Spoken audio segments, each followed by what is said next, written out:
Hi everyone, before I get into the video, I just want to know what you guys think of the new intro. Let me know if it's good, bad, if I should use it again. Yeah, cheers all. So, now you've come to the end of your book, you may be feeling one or two things. You might be thinking how proud you are of yourself that you've written the end. You've come to the end of your book. It's such a great feeling. It really is a satisfying feeling knowing that you've written the first draft of your book. On the other hand, you might be feeling really sort of saddened that it has come to the end. But regardless of all that, there's one thing you need to realise.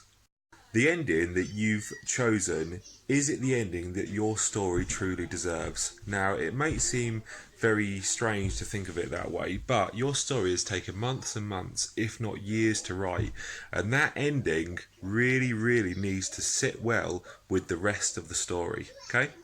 As much as any song or film, well, song mostly, the beat and the lyrics, it all goes together really harmoniously. So the end of your story needs to really fit in to the rest of the story so it doesn't seem out of place.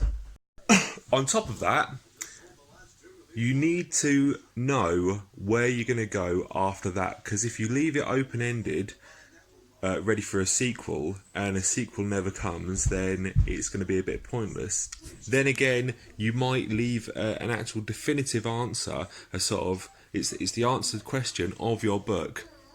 So it's all tied up, it's all resolved, and then you want to do a sequel, and then it's hard to pinpoint where you're going to do that sequel from. It'll have to come from a different direction completely.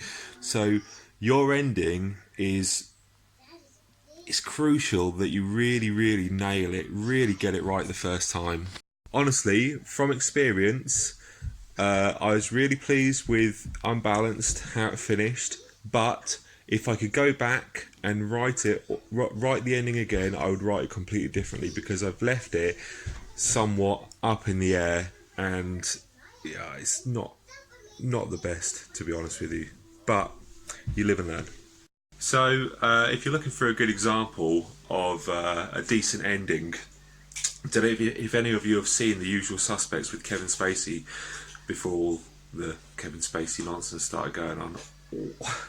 That is a great film. He's basically the shy one out of the group of criminals, and he's basically trying to tell the feds that Kaiser Sose, this big gang lord, had everything to do with this multi-million diamond heist, I think it is.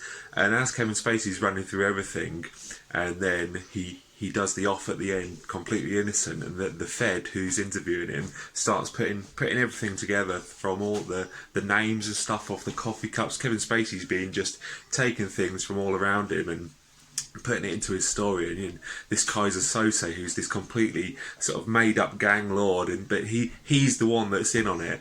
And you know, if you haven't seen it, go and watch it. The Usual Suspects ending I think it's quite famous, really. It's really good, but if you want a perfect example of an ending, that's sort of what you want to be going for. Something, you know, the ending is the culmination of all your story, and if you nail it, and I mean truly nail it, it'll be memorable. It'll be forever memorable. People will say, oh, have you read this book? The ending is amazing. I want to spoil it for you, but I can't spoil it for you. You're going to have to read it yourself, and that is exactly what you want to go for.